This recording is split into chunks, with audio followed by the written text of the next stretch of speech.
Tonight on Upfront, we probe the opposition's proposal for the fuel price reduction with the Deputy Minister and the National Communications Officer of the NDC. This is the conversation that's supposed to help you understand whether or not your prices at the pump can come down. After this break, we'll explore the options.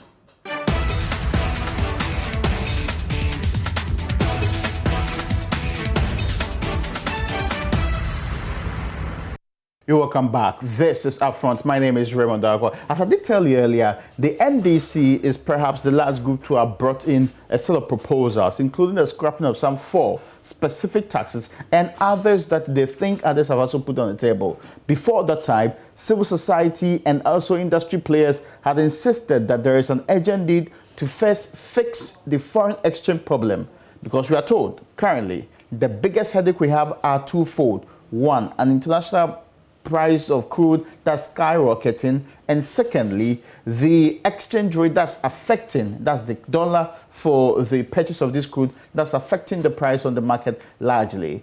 Government's also been talking about what it will do in the future, but as I did tell you, we'll be having this conversation with those who made the proposals on Monday. That is the National Communications Officer of the National Democratic Congress, Sami Gyamfi. Before then, though, we'll be joined by Deputy Minister of Energy, Andrew Sejapamesa. The Member of Parliament is also joining us to actually tell us exactly what government's likely to do or consider some of these alternatives on the table. Honorable, you're welcome to Upfront. Thank you. First, there were 4, and I'm drilling down to the point because we've had some bits of this conversation. 4 main proposals for complete scrapping of taxes on the table for government to consider. Is government of the opinion these are taxes that should go to? Well, obviously, if you have indicated each one of them, then we could have a dialogue as to whether indeed the proposal that is being made. Yes, very much so. There is specific reference to the special petroleum tax. Indeed, they believe that the 46 pesos they believe is on a liter of fuel and petrol was introduced by the NDC somewhere in 2016, when crude oil prices were far below government's budgetary projection. The argument is that the idea was to shore up government's revenue for developmental purposes. But now that crude oils are as high as we see them to be, way beyond when it was introduced, there's no justification for keeping special petroleum taxes on our fuel till today. Do you agree? That is pretty disingenuous, because you recall that the special petroleum tax that was introduced by the NDC was 17.5% ad valorem tax on the price of petrol. This government reduced that to 15% and subsequently made it a specific tax of 36%. Yes, I agree that they introduced the time, and the rationale that they gave was that this was going to help government raise revenue to meet the shortfall that the crude oil prices at the time had gotten to, which then meant that the expected revenue from the oil production was not going to be met as indicated in the budget. But of course, you need to do an analysis of whether indeed throughout the entire budget year period, the crude oil prices have fallen below or above the projected budget figure. Because it's only when you do the average figures that you can make a determination whether the call that you are making is legitimate or not. Unfortunately, they did not help the conversation by doing that analysis. But I've said that we are open for conversation on these matters. And so the Ministry of Finance would look at it appropriately, and if indeed there is a need for that tax to be taken away, yes, that's exactly what is going to happen. Are you saying that government is already in discussions over whether or not this tax they consider to be a nuisance? I'm not saying that government is already in discussion. I'm saying that even this price stabilization and recovery levy that was zeroed out, that has been the practice since 2017, to the extent that 510 million Ghana cedis revenue loss has been incurred by government by reason of the need to deploy that zeroing out at every point that the prices have gone up to levels that were not tolerable. Okay. And so government's own initiative this time around was for a directive to be issued by the president for the Ministry of Finance to commence the process of zeroing that levy out. That is a first step.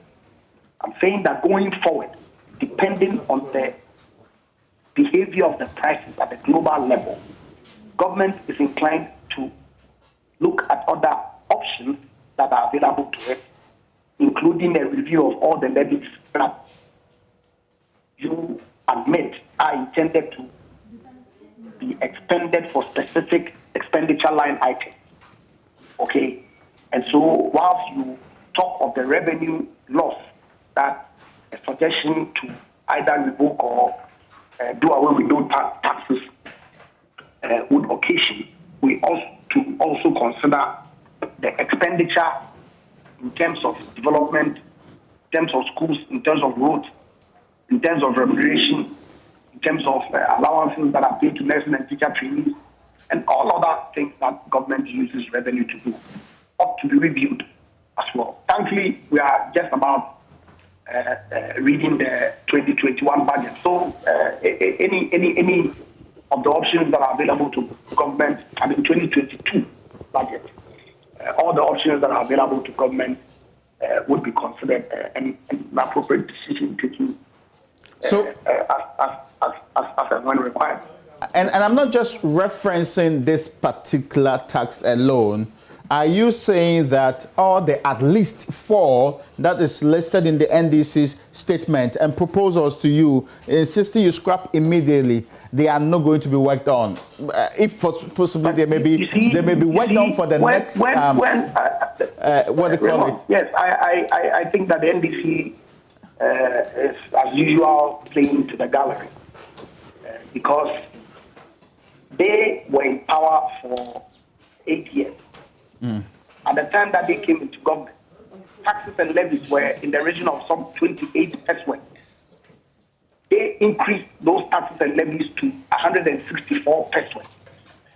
This government has increased it from 164 to 191, I believe. 30%, they increased it by an excess of 280%.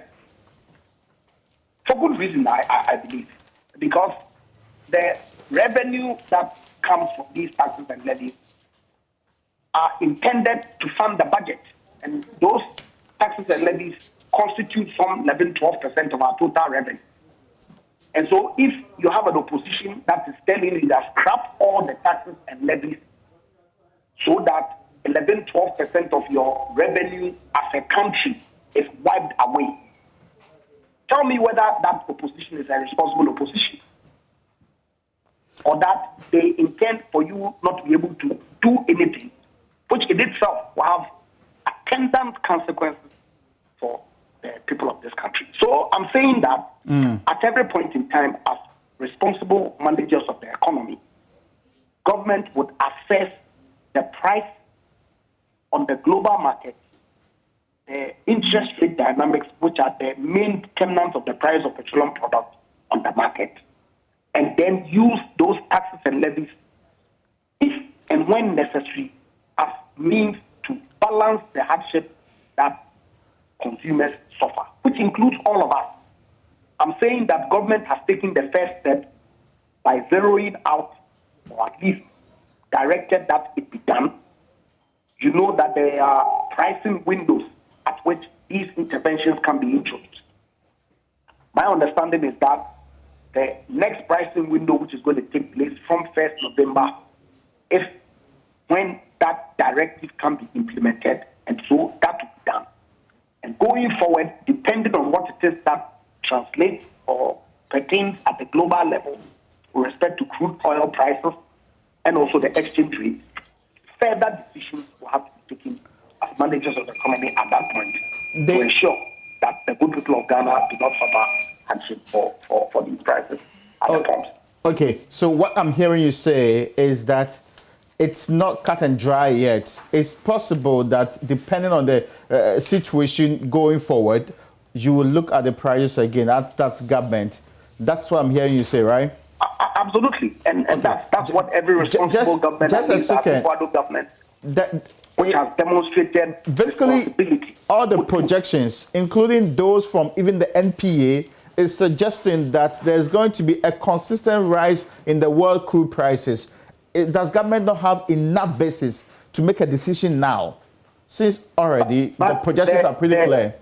The first step that government took was as a result of the information that was available to the NPA.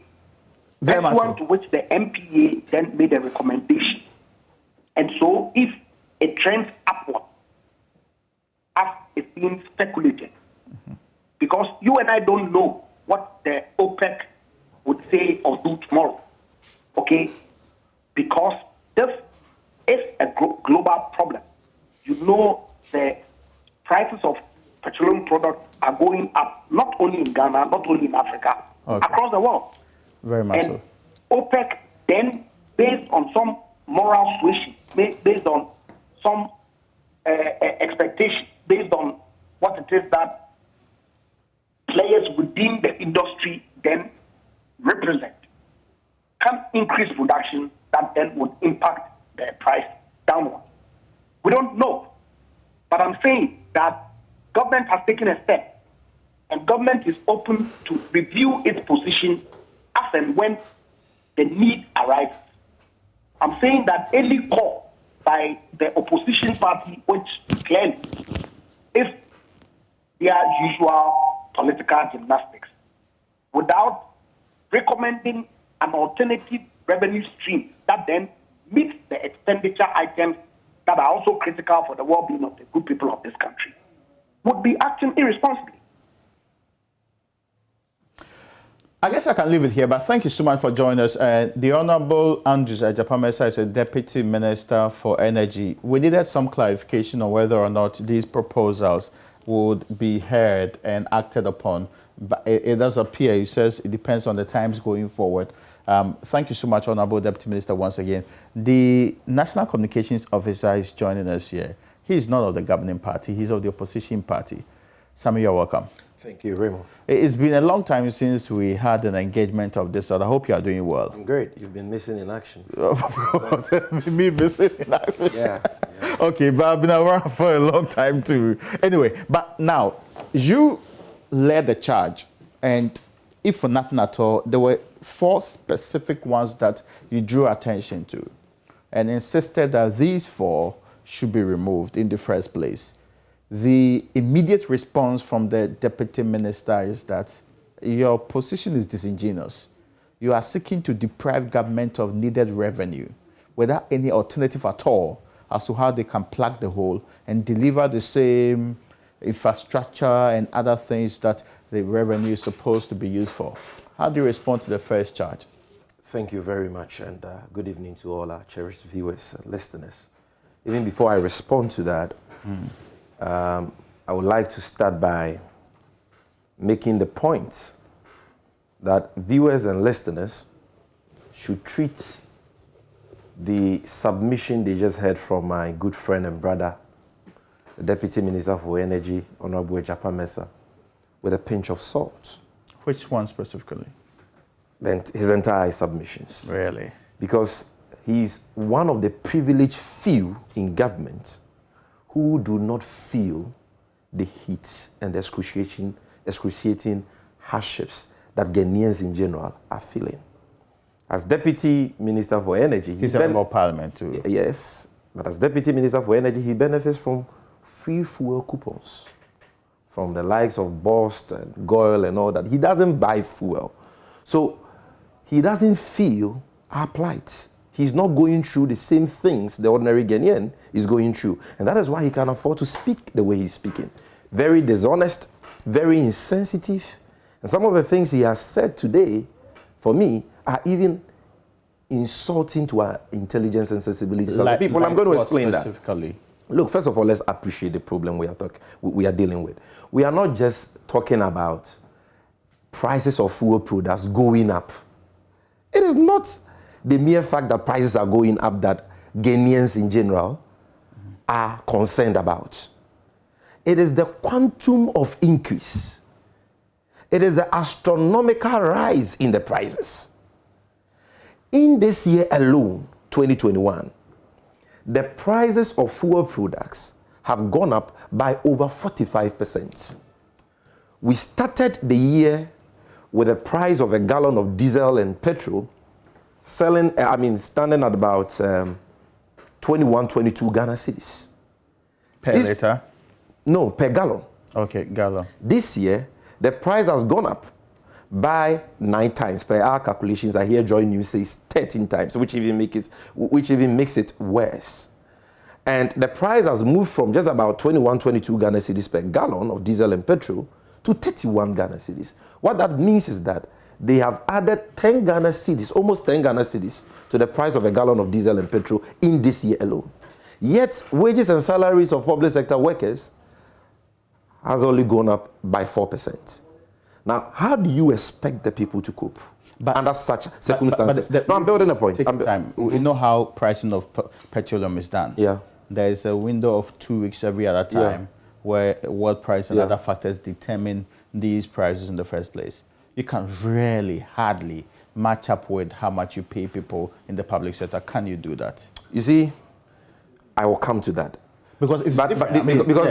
The notion that prices must go up every 2 weeks, because the prices can also go up. The prices can also come down a couple of times. Because what every responsible government is supposed to do is that you ensure that you keep incomes, at least even if not at par with prices, general prices in the market, at least you keep it close. Because if you widen the gap between the two, the people will suffer. Okay. I am saying that in this year alone, the price of a gallon of diesel and petrol has gone up by a whopping 10 Ghana cedis. That has never happened in the history of Ghana. Also, in the last 4.5 years, the price of a gallon of diesel and petrol has been doubled, almost doubled, because when we were leaving office in December 2016, a gallon of petrol and diesel was being sold at about 16 Ghana cedis. Today it is being sold at about 31 Ghana cedis. That is almost double.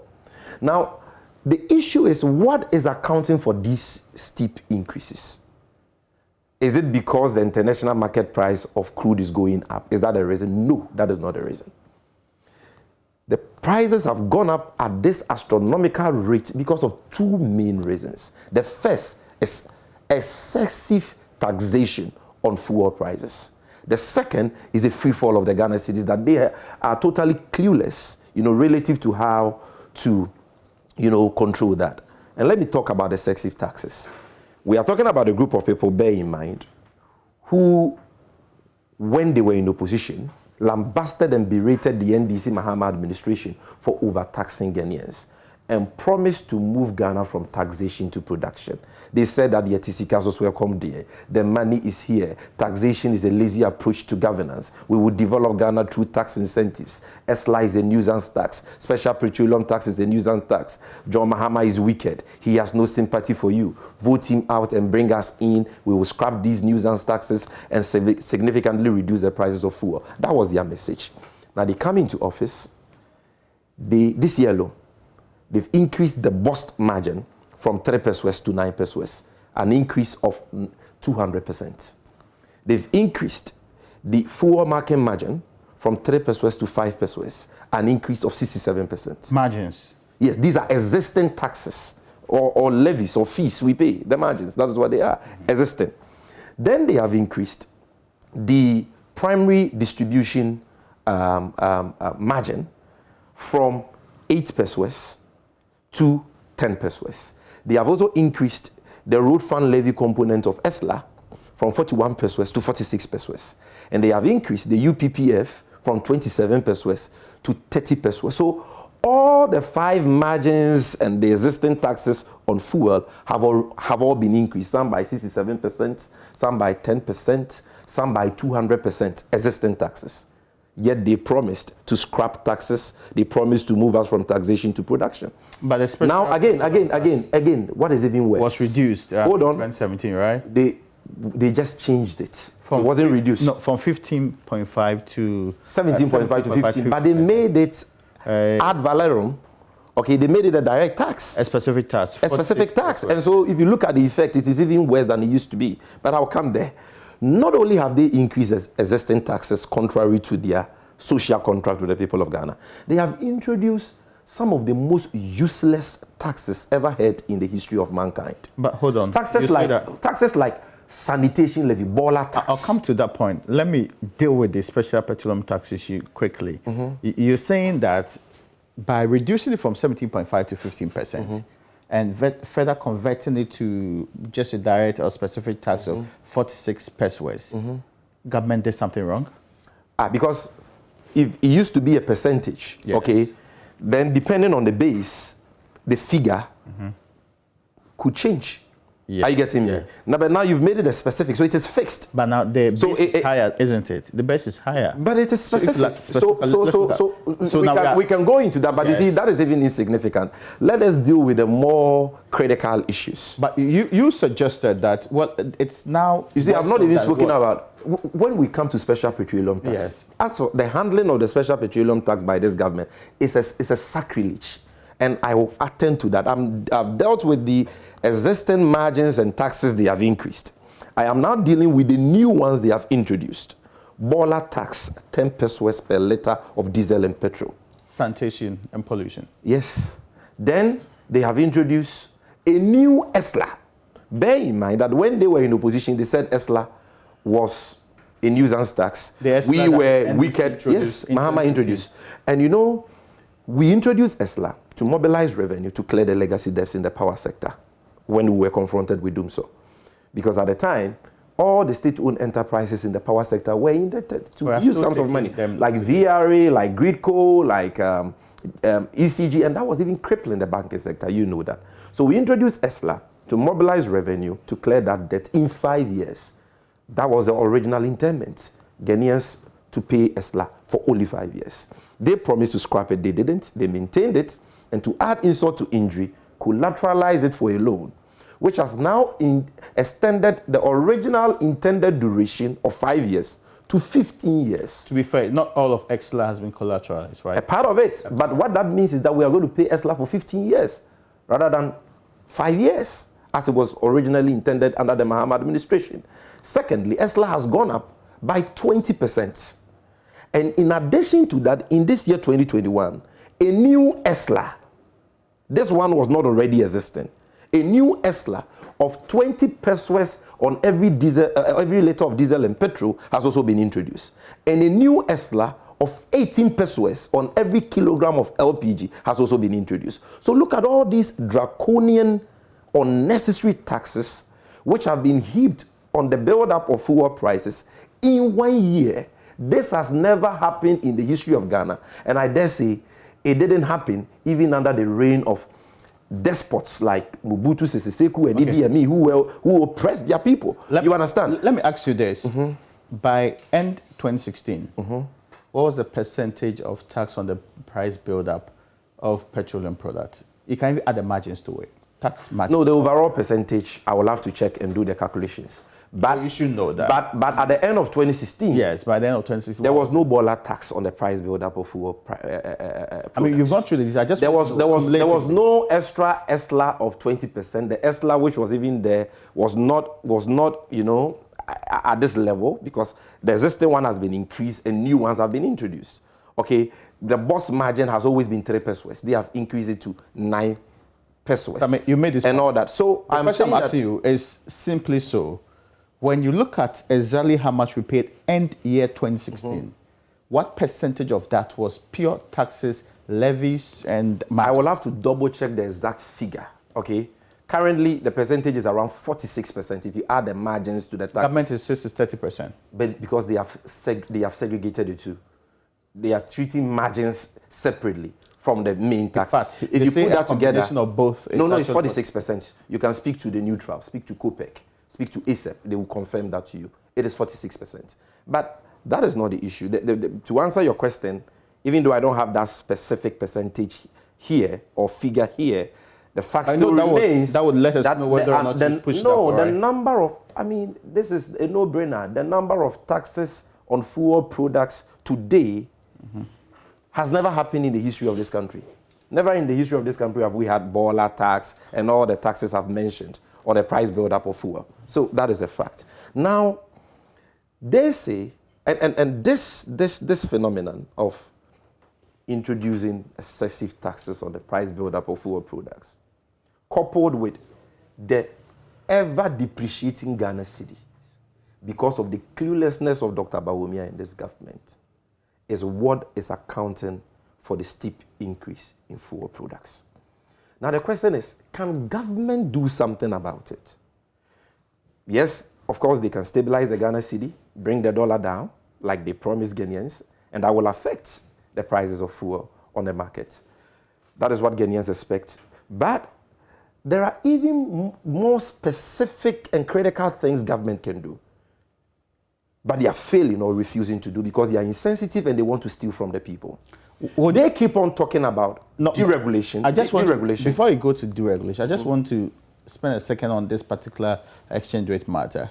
It's been back and forth. Would you agree that by the time the NDC came in 2009, it was 1 cedi 22 pesos to a dollar, and that you left office in 2016 with 4 cedi 10 pesos to a dollar? Would you agree? 4 cedis, 10 pesos. I know it was around 4 cedis, but we can go with your 4 cedis, 10 pesos in 8 years. Yes, in 8 years. Yes. Yes, in 8 years. Yeah. Yeah. So 1 cedi, 20 pesos. From the 4 cedi, 10 pesos, yeah, it's now around 6 cedi, 2 pesos. Yeah, 20 pesos. 20 pesos. So it means 2 Ghana cedis in 4.5 years. Yes. Whereas ours was is that what you consider? Whereas ours was about 3 Ghana cedis in 8 years. You do the maths, ours is still better. The facts remains that, you see, they promised to do better relative to the management of the currency. I don't want to spend too much time on, the details of exchange rate and all that, but if you would want us to look at that quickly, let me show you what Dr. Bawumia, whilst in opposition, said about the exchange rate. No, this was even said by President Akufo-Addo on the 4th of May 2016. You can see that for yourself. Okay. The current depreciation of the Ghana cedis against the US dollar is because of bad leadership. We should not be where we are today to buy dollar for 3 cedis, 72 pesos. Vote for change. Change now. This is it. So to them, 3 cedis, 72 pesos to a dollar was too much. So Ghanaians were expecting the dollar to be lower than 3 cedis, 72 pesos. Today, it is 6 cedis, 20 pesos. And if it continues like this, we will hit 6 cedis, 50 pesos, and 7 cedis by 2023. You understand? And they don't have any clue as to how to manage the currency and the economy. So this is not what they promised. This is not a better Ghanaians were expecting. Yeah. But let me deal with the more critical issues related to that's another component of it, right? You know, that will come down. The exchange rate is another component of it. And because in fact, they insist that they have managed it way better than you did during your time. They have not. In 2016, the cedi depreciated by 9.6%. In 2019, before COVID, the cedi depreciated by 12%. Is that the better economic management they promised Ghanaians?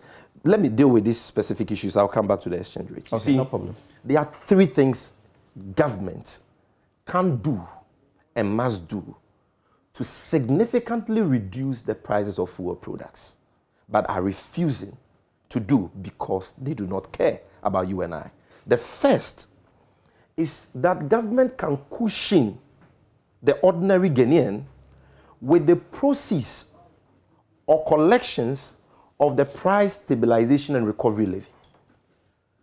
You see, even though we are operating a deregulated, fuel price mechanism, government has introduced, or if you like, imposed a tax on Ghanaians called the price stabilization recovery levy. And the one that was recently frozen. It has not even taken effect yet. Okay, yes. They've announced that they will freeze it, but it has not taken effect yet. Beginning November, yes. That's when it will be. Now, the idea is that those monies will be used by government to cushion the ordinary Ghanaian when the international market price goes up. So it makes nonsense of this whole argument about, now petroleum prices are determined by deregulation. We don't have any role to play. It is not true. You have a role to play because you're collecting from the people a tax called Price Stabilization and Recovery Levy that you have told them will be used to cushion them when the international market price of crude oil goes up. Who made this argument of government not having any role? That is a Japan message. He said that on Adom FM. He said that on Asempa FM and all that. But frankly, he didn't say that. Yes, but he said that on several platforms that have debated him. Because that what he's it is deregulation that, and that government cannot do anything about it. I'm saying that you have been collecting the Price Stabilization and Recovery Levy. Use it for its intended purpose. How much has been collected so far? Over 3 billion Ghana cedis. 3 billion. You do the simple calculation. So what's the reference for 2017? 2017 to 2021. You know why? I see. We consume about 5 billion liters of fuel as a country every year. But you reduce that down, be charitable and conservative. So reduce that to 4 billion liters. Now, the Price Stabilization and Recovery Levy is 16 pesos on petrol and 14 pesos on diesel. So you pick the lowest one, 14 pesos. Use the 14 pesos and not the 16. And multiply that by 14 billion liters every year. And multiply that by 5 years. You will get a minimum of 3 billion Ghana cedis. These are monies that they have collected. The 5 years excludes 2021 or includes 2021? It includes 2021. Yeah. These are the monies they have collected. In fact, the actual figure is in the range of 4-5 billion Ghana cedis. But conservatively, 3 billion minimum. These are the monies they have collected in Price Stabilization and Recovery Levies alone, which they are supposed to use to cushion you and I, the drivers, the trotro meat, and so on. But they are using for other purposes. They are wasting it on the opulent lifestyle of the president, the rental of presidential jets. But there's no correlation. But what money do you think they are using for that? Our taxes. What monies are they using to finance that ostentatious lifestyle of the president? Our taxes. Nowhere in our budgeting that we said that the money that was collected from price stabilization is what we use for. So what are they using the money for? Have they accounted for the money? Have they used the money? You cannot make a claim that this is the case and then ask me to now furnish you with evidence to support that claim. This is a publication, okay, under the headline, Kenya government releases $260 million subsidy to cushion fuel consumers. Dated 18th October 2021. That was yesterday, right? Sorry, that's Kenya. That's Kenya. Uhuru Kenyatta's Kenya. I was confused. They have released $260 million to cushion their citizens. That is what sensitive governments do. You have collected in excess of 3 billion Ghana cedis over the last 4.5 years in Price Stabilization and Recovery Levy. And you are failing to use it for its intended purpose, which is to cushion the ordinary Ghanaian in times when the international market price goes up. But that's not the only use what we were price doing, stabilization. What we were doing when we were in opposition was that we were using that levy, proceeds from that levy, to acquire strategic stocks, okay, which we're releasing onto the markets anytime the prices of the international price of crude oil went up to at least, Sammy, I'm saying manage the system. That's not the only use of the price stabilization. That is the main primary purpose. Give me a second. Act for that levy. Yes. Which was the Energy Sector Levies Act. Specifically, the section to do with price stabilization levy says the minister shall cause to be opened and maintained an account to be known as price stabilization and recovery account for the purpose of receiving monies realized from the levy. 2 says monies in the price stabilization and recovery account shall be used A, as a buffer for under-recoveries in the petroleum sector. What is the meaning of that? Take your time. B says to stabilize petroleum prices for consumers. Yes. And C says to subsidize premix and So B, we are talking about B. Yes, stabilize what? Not the only use. Have they used it for any of the purposes you have read out? Have they used it for any of the purposes? So at least thanks for the education you have provided our listeners. At least now Ghanaians know that since in the last 5 years, they've been paying taxes to this government, which taxes are supposed to be used to cushion them when the international market price of crude oil goes up. And this government is failing to do so. That's number one. Is that what you're they have not done so. Have they subsidized the price of fuel in the last 4.5 years? The argument is that even the current freezing of the price, they have not frozen it too. They have announced an intention to do so. Yeah, but which will take effect Parliament must resume. Which is 26th, right? Approves it. And do you know the net effect of that? The net effect of that will be 63 pesos on a gallon of diesel and 72 pesos reduction on a gallon of petrol in 1 year. you have increased the price of a gallon of diesel and petrol by 10 cedis. We are complaining, we are suffering because of the hardships that has imposed on us. And you are offering what? A paltry 63 pesos or 72 pesos reduction. That is an insult. Let me tell you the second thing they can do. And I have not even come to the taxes. The second thing they can do, but which they are refusing to do, because they are enjoying, people like a Japan Mesa today have forgotten where they came from and are enjoying free fuel and all that, is they are making a lot of windfall profits as a result of the increase the international export price of crude oil has seen in the last few months. You know that paragraph 43 of their 2021 budget, government benchmarked the export price of crude oil at $50 per barrel. Paragraph 43, you can double check that. $50, because we export oil as well. Yeah. So that is what government was projecting to get from our oil this year. But they have been so lucky that the price has increased from less than $40 to over $80, meaning that they are making a windfall profit. Profit that they were not even expecting they were going to get because of how last year turned out. For the second quarter of 2021, this year alone, they made excess revenue of $89 million. This is a story published by Ghana Web. The title is Second Quarter Petroleum Revenue Rises Nearly 60%. Let me read the relevant portions. The government's petroleum receipts for the second quarter of the year increased by almost 60% compared with the same period last year, boosted by higher oil prices. According to the Ministry of Finance data, second quarter petroleum revenue came in at $241.3 million, $89.1 million more than the $152.2 million received in the corresponding period of 2020. So they are making more from the oil we produce in Ghana, which we export, which they could have used to cushion the ordinary Ghanaian.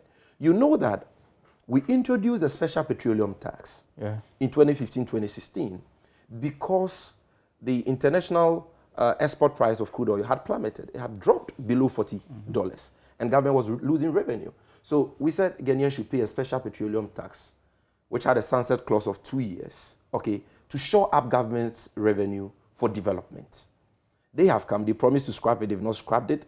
They've just amended the form of the tax, okay, and the tax, we are still paying for the tax. Yet, the reason for which the tax was introduced in the first place by the Mahama administration no longer exists because prices have moved from below $40 to $80. This year alone, this government has gotten over 2.2 billion cedis in excess oil revenue.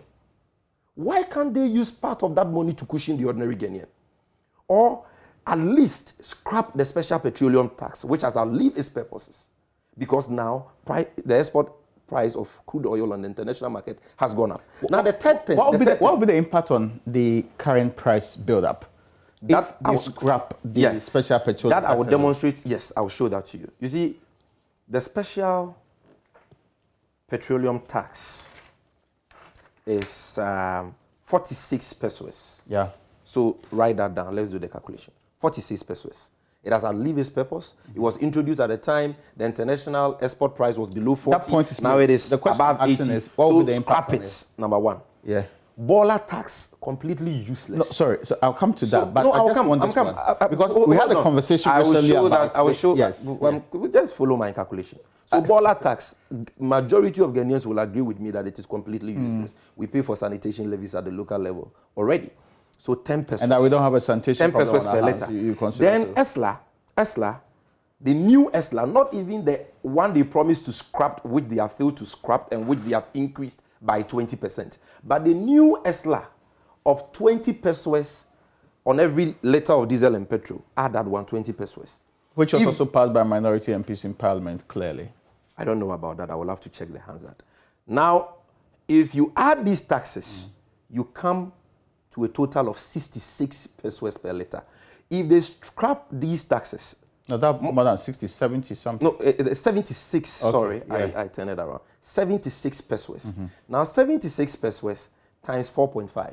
So 0.76 times 4.5 will give you 3 cedis 4 pesos. Now, that is how much? Per liter. Per gallon. It means that on every liter, we will be saving 76 pesos. Okay. On a gallon of diesel and petrol, we will be saving 3 cedis 40 pesos. So the price of a gallon of diesel and petrol will come down from about 31 Ghana cedis currently to a minimum of 27 Ghana cedis if these useless draconian taxes are scrapped. These are just the 3. Now, if government decides to use the over 3 billion they have collected in price stabilization and recovery levies to cushion the ordinary Ghanaian, this price can come further down to below 25 Ghana cedis. Now you can appreciate how wicked this government is.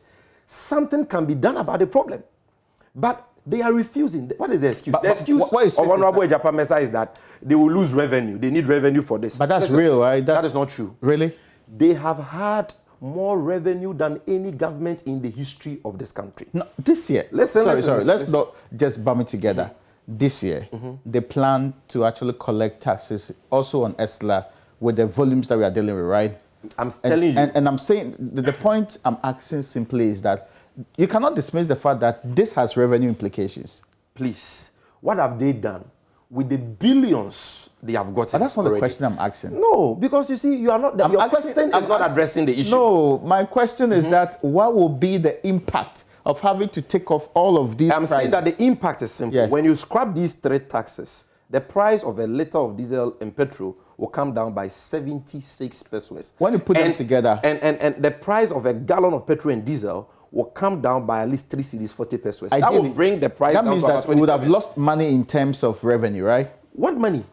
You are not losing any money because you will be scrapping the SPT, because you are making windfall profits that you never expected to get. 2.2 billion Ghana cedis this year. I have read that to you. Let's put them together nicely. When we scrap these taxes all together, how much in revenue will government lose? When you scrap these taxes? Yes, how much in revenue will government lose? About 820 million. 820 million. For the next quarter. For which period? For the next quarter. For a quarter? Yes. Is it the same? And you're saying that we have gotten some windfall because of the changes that we've seen on the world market? 2.2 billion this year alone, windfall. Yes. But for how many quarters? Yes, I'm saying that. Sorry, so I want to be able to estimate for properly, the entire year. so that allow me to explain. To pay Paul. Allow me to explain. Yes, I'm saying that if you scrap these 3 taxes, yes, the total revenue lost to government will be about 820 million per quarter. Per quarter. Okay. Yet, price stabilization levy, the price stabilization and recovery levy alone, has given them in excess of 3 billion Ghana cedis. And oil revenue is going up in excess of 2.2 billion Ghana cedis this year because of the increase in the international export price of oil. So government is not going to lose money. That is number 1. Number 2, I am saying that we need to be honest and sincere with the people. If you introduce special petroleum tax for a purpose, that pay this tax, the tax had a sunset clause, so pay it because the export price of crude oil had declined below 40. Now it has gone above 50, 60, 70, above 80. Why don't you want to scrap it? Baller tax. Under President Mahama, under President Mills, under President Kofo, were we paying baller tax? Yet were we not dealing with sanitation issues? Don't we pay sanitation levies to the local assemblies already? Do we need to impose a baller tax on the price of fuel and diesel in this post-COVID era when businesses are suffocating and people are suffering? ESLA, you promised to scrap it. That is the social contract you have with Ghanaians. You have collateralized it. We are going to pay it for 15 years. It's okay. We can't do anything about it. Okay?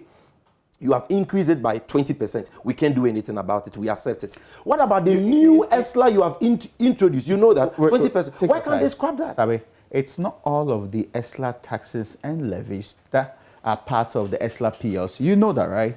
It's not all. But the point I am making. So you can't just say that you have collateralized, so we cannot scrap ESLA. That's what you cannot make that point. I am even being charitable that if they want. Yes. The existing one, which was introduced by President Mahama, which they promised to scrap. If they even decide to, they even decide not to scrap it, okay, that will be deception. But that's fine.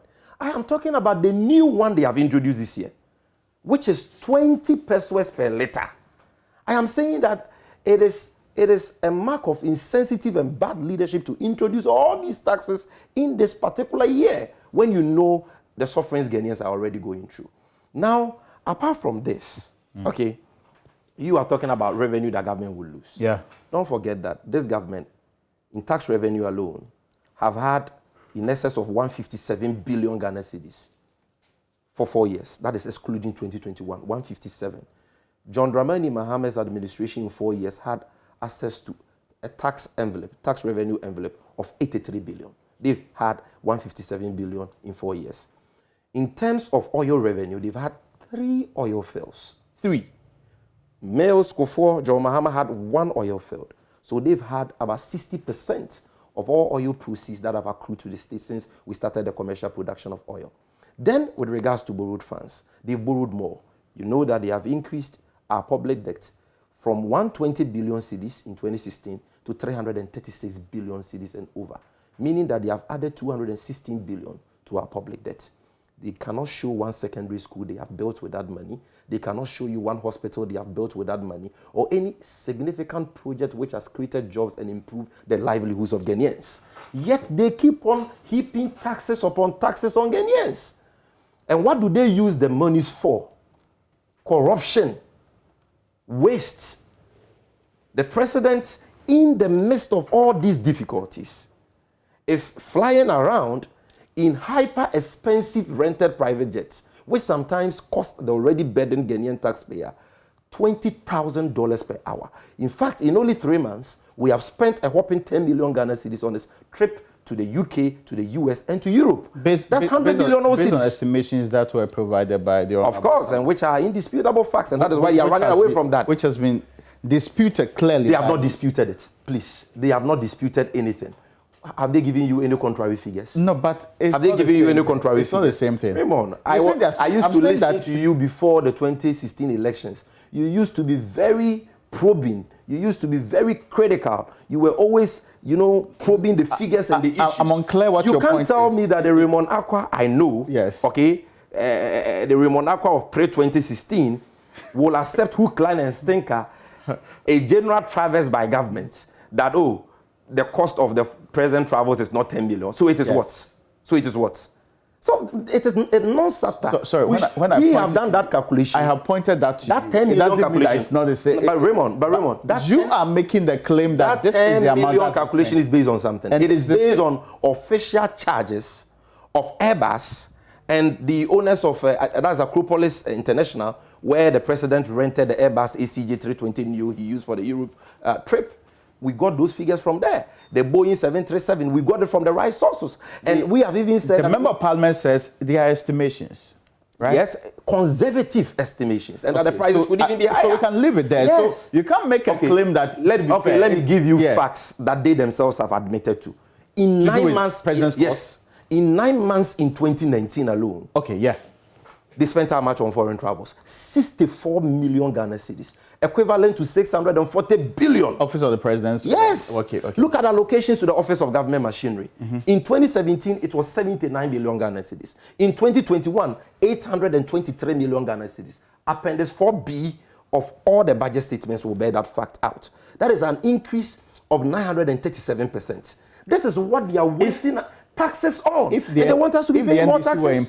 What are they using the revenue for? If the NDC were in power today, are these the proposals you would have implemented? If the NDC was in power today, the price stabilization and recovery levy would have been used, whether in cash or in strategic oil assets, to cushion Ghanaians, to subsidize the price. Would you have scrapped the kind of taxes you have? No, number one, I'm telling you the things we would have done. So we would have used the price stabilization and recovery levy for its intended purpose, number one. Number two, the special petroleum tax would have been scrapped because it has outlived its purpose. The sunset clause would have kicked in.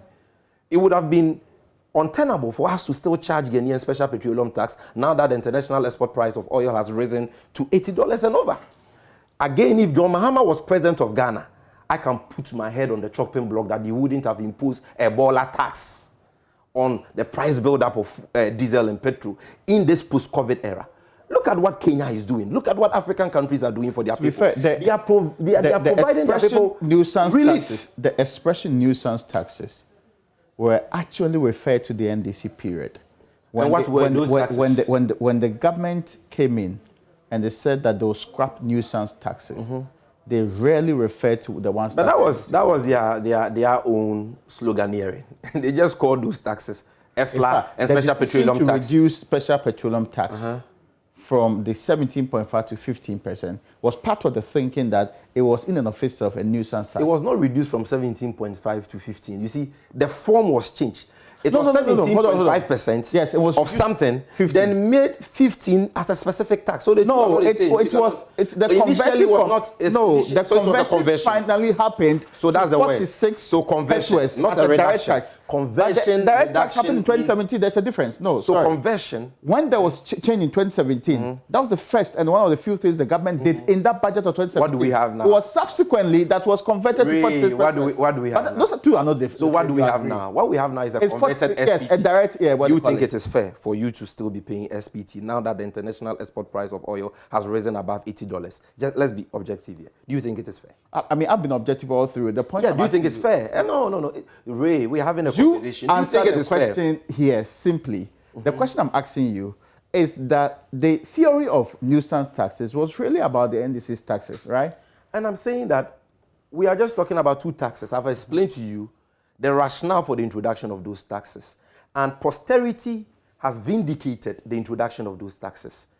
Okay, it has shown that those taxes were not nuisance at all. Today, the ESLA that we introduced that they condemned has given them well in excess of 20 billion Ghana cedis. The indication from government is that we are going to look at the situation where there is further increment of the international you asked a question that I want to answer. But you have finished that. No, I'm not. Because I'll be done in 30 seconds. Okay, yeah. I am saying that the mere fact that this government cannot scrap ESLA, all of it, defeats their claim that ESLA was a nuisance tax. Because they cannot scrap it today because they are benefiting from it. It is providing a certain, it has become useful. Okay. You understand? Now, I am saying that even if they decide not to scrap it, that's fine. But why increase it by 20%, collateralize it for a loan, which will now make us pay for it over a period of 15 years, and introduce a new ESLA of 20 pesos on top of that, on diesel and petrol, and a new ESLA of 18 pesos on LPG. What the question I'm asking here is that will the NDC members of parliament do anything about these prices and the changes you have on the market? What can they do? Are the issues you are raising, will they push it in parliament? That's the next question I'm asking. But no, please, let's not shift the post. You know that those government is telling you that we will only make changes when we feel there's a need for it, looking at the market price going forward. I'm asking what next is your step? What can you do differently? Maza, let me show you why we should not even be proceeding on that tangent. Look at general prices of commodities on the market today, building products, building materials, for example, where a bag of cement has moved from 27 cedis to over 52 Ghana cedis. Check food commodities, maize, rice, and all that. I realize you don't have time, so I cannot forgive me. You would realize that it is very imperative now that something significant is done to reduce the prices of fuel products. We should have a debate significantly in the future. We should have. You want to debate this? Yes. I thought we were all on the same page. No, we should have a debate on this matter in the nearest future. But thanks for joining. I didn't know that you enjoy paying all these taxes. Sami Jamfi is the National Communications Officer of the NDC. Thank you for joining us on Upfront today.